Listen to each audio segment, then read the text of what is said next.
All right, guys, it is that time. Put your hands together, make some noise, and please welcome your host and moderator from HuffPost Entertainment, Cole Belvick, and today's guests from Shadowhunters, Matthew Daddario and Alberto Rosende.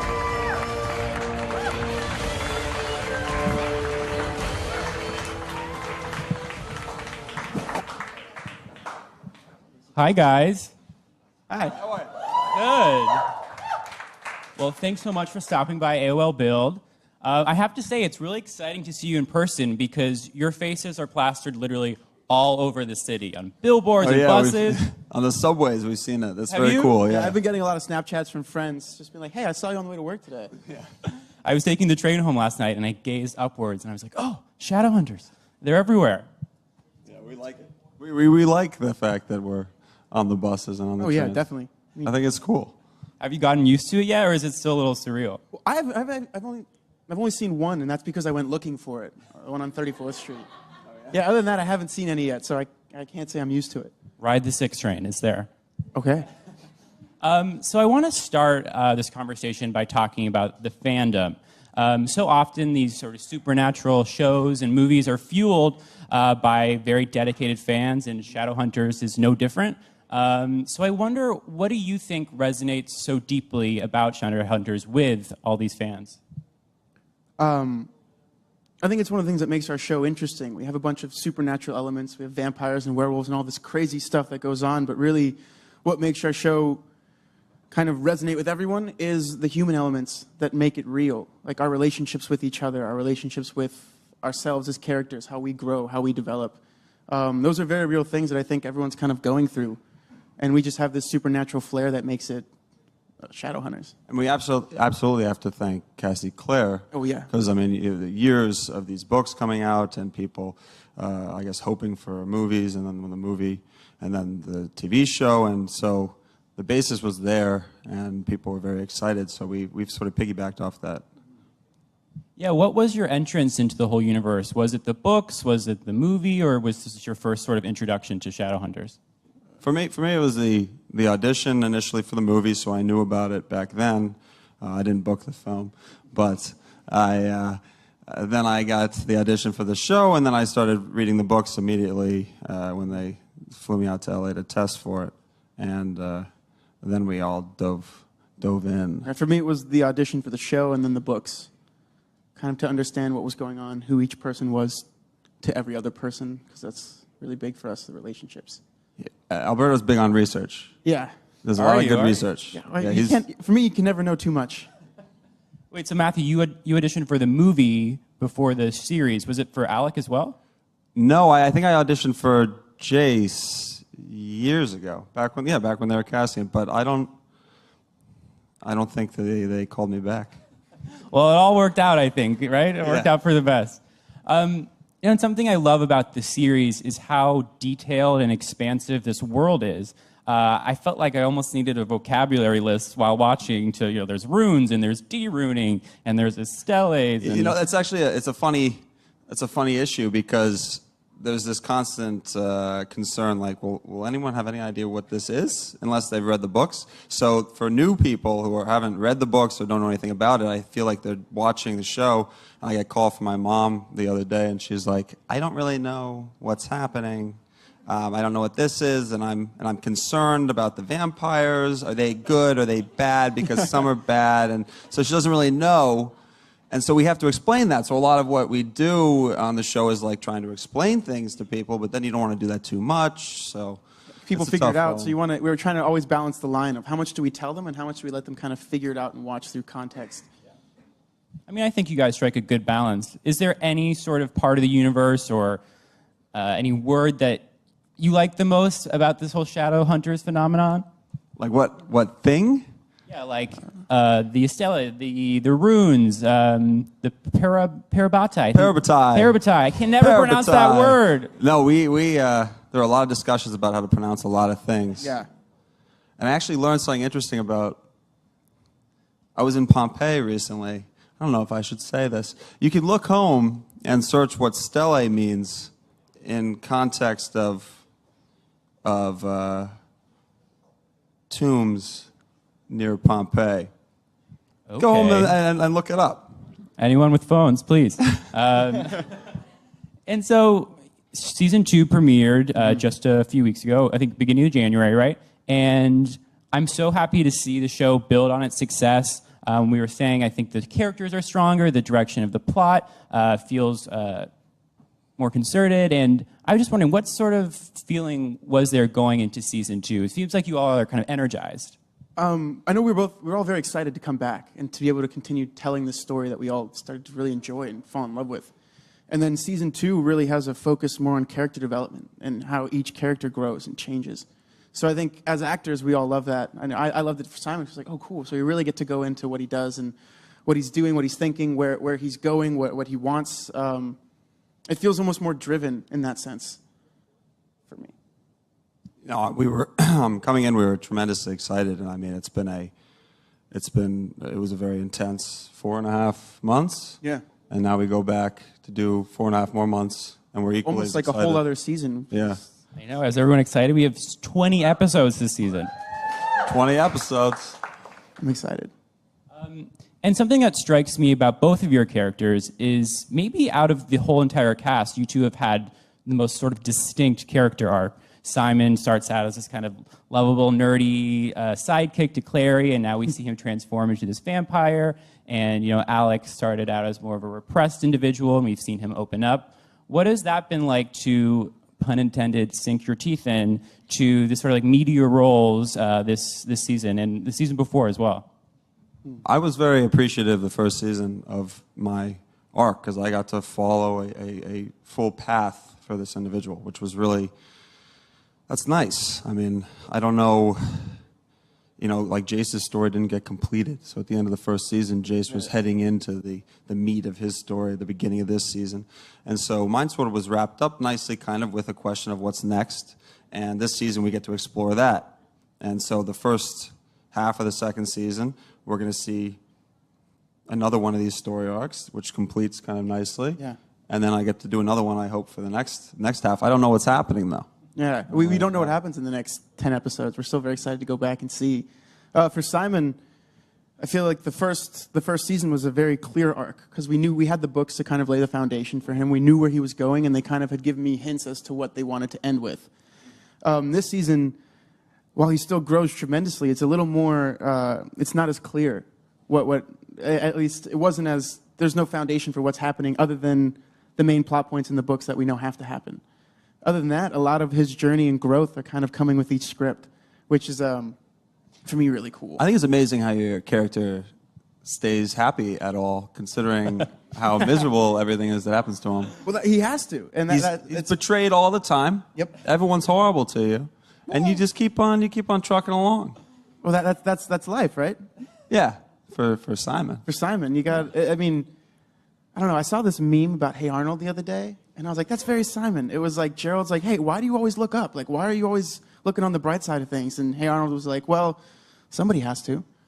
And I feel like that's very much Simon's opinion. He could kind of fall into it and fall into this pit. I mean, he's a vampire now. He has to like survive off of blood with no sun. But he could see it as he's a vampire now. He gets to drink blood and has like superpowers, and kind of. So he's trying his best to get through things, and I think that's what kind of gives him that fan. The fans really like that. They like to see someone that continues to like fight at adversity. Yeah, and you know, speaking of Simon, I think he's such a welcome sort of comedic relief to the show. Yeah. Keeps everything with a little bit of a laugh and a smirk, and that's so welcome. And what I love what they've done with your character is that they've sort of made him the worst vampire ever, right? Yes.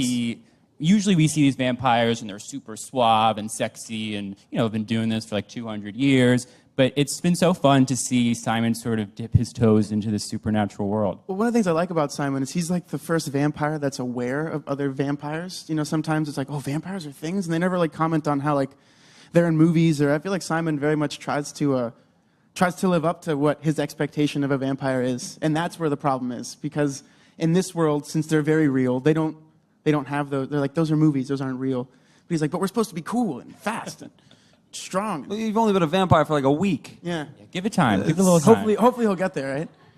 Yeah. And you're also part of this love triangle, which I feel like probably everyone has an opinion on, with Clary and Jace. But I gotta say, how does Clary not know that you are into her? That scene in the warehouse in the premiere, you were about to say it. It seems like the door falls or someone enters the room every time. I think she knows. She just doesn't want. And this is like the biggest fear Simon has, is that if he says something, it'll kind of ruin everything they've built together as a friend. So I feel like at this point she knows. She just doesn't want him to say it. She's like, just don't go there.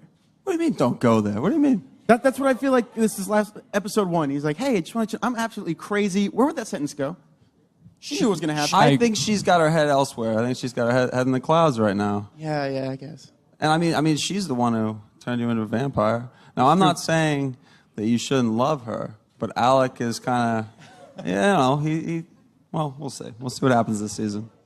And looking at your character, I have to commend you and the series. I thought they handled Alex coming out and that story arc so thoughtfully, and I thought it was so powerful to see that narrative in a supernatural show, a teen supernatural show that's not specifically about a gay experience, but it's included in one of the plot lines. So I think they just handled that so artfully. So I just want to commend you on that. Oh, well, thank you. I think that in the first season we got to see someone who's, really hard on himself and trying to figure all that out, and then in that final moment at the wedding, that's really a moment for Alec, for himself, and I just think that was I liked that moment quite a bit. And this season we explore now the next step, which is equally or if not more complex. I could imagine that in the eyes of some people in Hollywood, taking a role as a gay character might be a little risky. Was there anyone in your career who warned you against that, or were a little hesitant, or were you just anxious to play this great role? I don't know. I don't know if I should have been warned. Nobody warned me. No, I thought it was a great opportunity from the get-go, and we were very excited about it. I mean, anytime you get to play something that does have a group of people who are very interested in it, and it has some potential impact, that's like an honor. And you have to put a lot of effort in and think about it and make sure you don't screw it up. Yeah. No, I think you're doing a great job. And it makes me think, I don't know if anyone watches How to Get Away with Murder, but Jack Falahi on that show plays a gay character, and he recently released this statement about the responsibility he feels to engage with the LGBT community and sort of authentically represent that experience. What is your approach to this whole thing? That's the key. The key for me, being authentic is really, really important. And I don't want there to be a situation we arrive at where you are taking advantage of a community or trying to just sort of portray something so that people will be like, oh, look what we're doing. We're being progressive or something like that. We want to actually do something that actually is meaningful and is in fact impactful and is honest. And I think that one great thing about Alec is that he gets to be honest a lot, because I feel like Alec is a very real, his concerns are real, and the things that he's going through and the way he's handling it is the way, you'd have a kind of, what do you think, he's a little bit repressed? Yeah. A young repressed kind of 20-year-old. How old are we? Simon's turning 19. Yeah, I know, but it's been different. I thought we sort of did it different than the book. We are. Oh, okay. Yeah, because Simon's turning 15 or 16 in the books. Yeah, right. And then Alec's the oldest of the crew. Yeah. Alec's the oldest. Okay. Yeah. And I'm curious. I think Magnus and Alec have this huge, passionate fan base. I was watching that wedding scene actually last night, and I think it's racked up hundreds of thousands of views. And you have such a great chemistry between these two guys. So I'm wondering, can you tease any sort of developments for the new season? Where are we going? Any more? Where are we going? I mean, come on! It's Magnus and Alec. They're going to spend a lot of time together. They're gonna figure some things out. There's going to be, I said on Twitter, they're going to get a little sweaty, and they enjoy themselves together. And sometimes they argue a little bit, but that's normal. That's normal. And they're going to have a good time.